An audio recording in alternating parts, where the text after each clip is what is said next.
سهار مو نیکمرغه او د چای څښلو وخت دی. د خیبر پښتونخوا تر کنټرول لاندې پر ډیورنډ کرښه پرته د لوی افغانستان تیرا سیمه اوس له یوه سخت کړکېچ سره مخامخ ده. د کړکېچ سره ځکه مخامخ ده چې یو خو دا سیمه زرخیزه ده، خپل معدنیات لري، او له بله اړخه په هغه سیمه کې د نشهیي توکو کشت او قاچاق هم خورا مشهور دی. په دا سیمه کې شاوخوا 4 لوی وسلوالي ډلې فعالیت کوي چې یوه تر ټولو لویه TTP ده یا تحریک طالبان پاکستان، او بله ډله د منګل باغ ډله ده چې د منګل باغ زوی اوس مشري کوي محمد نبی،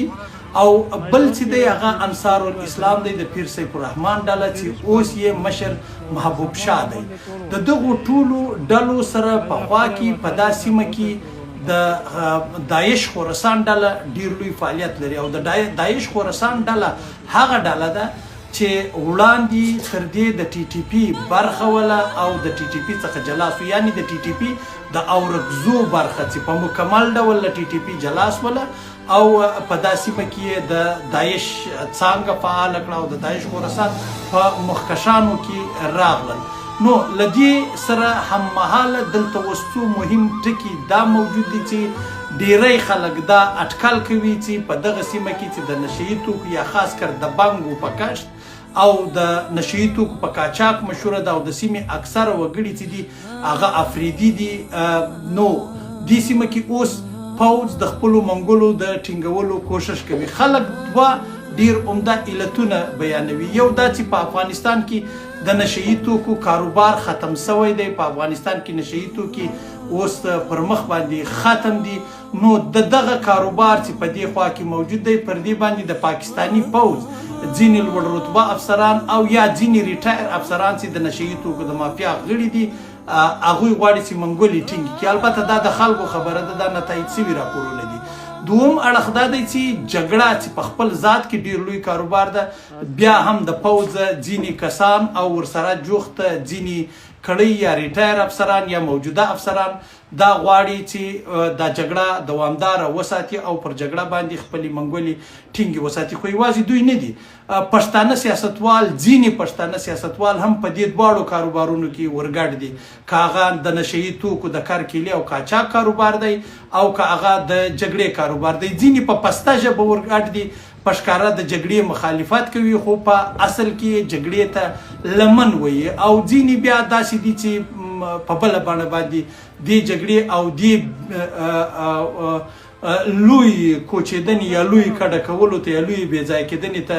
یا لبیک ویلی دی. هغه دلیل دا ښودل کېږي چې تر اوسه پورې د پاکستان هیڅ یوه پښتني ګوند، عوامي نیشنل پارټۍ، پښتونخوا ملي عوامي پارټۍ، PTM د محسن داوړ صاحب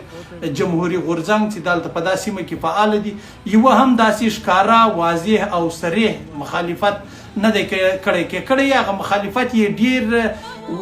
سلو مخالفت کړی دی، یعنی که څوک د تیرا د کډو مخنیوي کول غواړي نو کولی شي چې سړکونه بند کړي او ډېرې لویې لارې وتړي او پراخ احتجاج وکړي، ورسي په اسلام آباد کې کښېني، نو بیا خو د دې کډو مخنیوی شونی دی. دا یوازې لومړی ځل نه دی چې پر تیرا باندې دغسې یو حالت راغلی دی. پخوا هم پر تیرا باندې دغسې یو حالت راغلی و چې کله د TTP پخوانی مشر حکیم الله مسعود ژوندی و، په هغه وخت کې پر TTP باندې، پر دغه سیمه باندې د TTP جګړه وسوله د منګل باغ د ډلې سره او د نور وسلوالو ډلو سره. په دې جګړه کې شاوخوا لږ تر لږه هغه ارکان چې د TTP د ځینو سرچینو څخه ما راخیستي دي 18,000 کوره یا وسوځېدل یا ونړېدل او تلفات هم واوښتل. هغه وخت د دې جګړې عشر چې و هغه د منګل باغ ډلې د نشهیي توکو عشر اخیسته او TTP مخالفت کوه. یوه خبره بل هم دلته ډېره لازمي ده چې زه وکړم، TTP تر خپل واک لاندې سیمو کې په خیبر پښتونخوا او په هغو سیمو کې په وزیرستانونو کې دې تر کنټرول لاندې لري، په هغو کې د نشهیي توکو پر کار او قاچاق باندې بندیز لګولی دی. نو دا خبره دوی د کوس کمبرخیلو سره په جرګه کې چې تازه اوس ولا هم یې کړې ولا په هغه جرګه کې دوی د تیر کال په وروستیو کې دوی جرګه وکړه او په هغې کې یوه فیصله داسې وه چې نشي توکي به نه کرل کېږي په دا سیمه کې کار او قاچاق پیل کېږي او ټي ټي پي به په دا سیمه کې له کورونو او کلیو څخه فعالیت نه کوي خو د دې ټولو خبرو باوجود بیا هم پاکستانی پوځ بوخت دی او خلک ګډه کوي خلک له خپلو کورونو باسي اوس خلکو ته بیا د خلکو مشکل بیا ډېر جالب او نادره مشکل دی خلک بیا وایي د ځینو سره زه وغږېدل ځینې اطلاعات چې راوتلي هغوی وایي چې پاکستان او د پاکستان حکومت او د پاکستان پوځ په یوه لاري یا په یوه برخه باندې اتیا زره کلدارې ورکړلې اوس اتیا زره نه 22 زره د دې دپاره لویه مسله ده نو تر ډېره بریده پورې دا مسله ما غوښتل چې پر وټکېږم اوس د دې کډه کېدنې یا د دې سیمې څخه د خلکو د وتلو په تړاو باندې پر افغانستان باندې کوم اثر کېدلی شي پر افغانستان یې دا اثر کېدلی شي چې او داعش خراسان ډله سره مخالف داعش او خراسان ډله کېدای شي په دا سیمه کې په جګړه سره او پاکستانی پوځ یې ننداره وکړي بل تر دې هاخوا ته مهمه دا ده چې د دې سیمې د ځینې هغه ځایي سرچینې چې هلته په سیمه کې موجودې دي ما ته یې وویل چې دوی پر 80% د تیرا پر ځمکه باندې قبضه لري پر ځمکه باندې قبضه لري او دا قبضه ساتلې ده نو اوس یو اټکل د ټي ټي پي په وینا یا د ځینو سیمه ییزو مخورو خلکو په وینا باندې دا دی چې پاکستانی پوځ په دې سیمه کې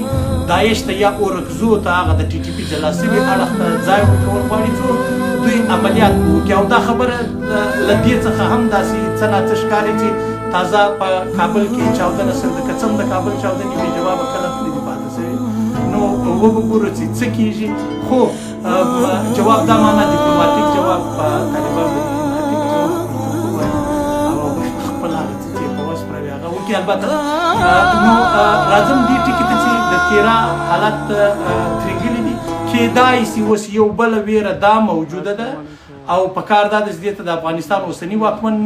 پام وکړي فکر ورته وکړي چې د تیرا ځینې کډوال د کډوالو په نوم باندې ځینې ترهګر په افغانستان راننوځي ځینې د داعش ډلې یا د پاکستان روزلي کسان یا د پاکستان روزلي پوځیان د کډوال په نوم په افغانستان باندې راننوځي او بیا یا هغه د جاسوسي لویې پیښې وکړي یا هغه د ترهګرۍ لویو پیښو ته لمن ووایي نو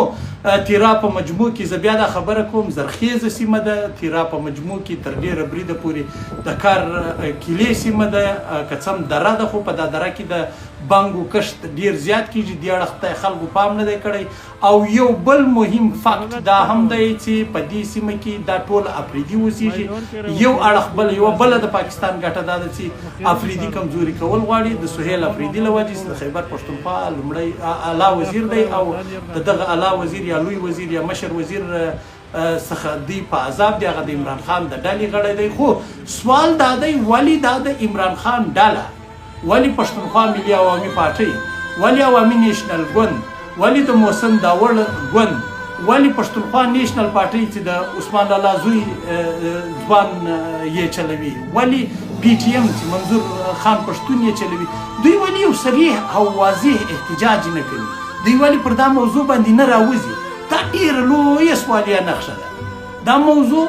تر دغه لږ ډېره ژوره ده ډېر خلک دا وایي چې ډېرې پارټیانې د ډېرو پارټیانو مشران ډېر سیاسي ورکرز او ډېر پوځیان یا ریټایر پوځیان زه به ووایم دا د خلکو خبره ده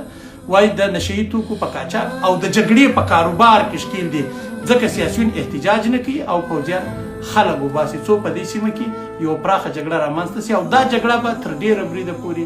د داعش او ټي ټي پي جګړه وي چې شاید خو نړۍ هم وي پوښي څه کوو زموږ خو ګاونډی دی خوا مو خو به دې دیوال په دیوال را سره اوسي او د جګړه موږ په یو وطن کې هم نه غواړو چیرې هم نه غواړو بیا پښتونخوا خو زموږ خپل وطن دی د لوی افغانستان برخه ده د خیبر دره خو د لوی افغانستان برخه ده دغه سیمه چې تیرا ده دا د لوی افغانستان برخه ده او لوی افغانستان د افغانانو هغه سیمه ده چې د ګټل یې پر هر افغان فرض دی زه همیشه دا یوه خبره کوم چې د لوی افغانستان ګټل او د موجوده افغانستان ساتل د هر افغان ایمانی او وجدانی دنده ده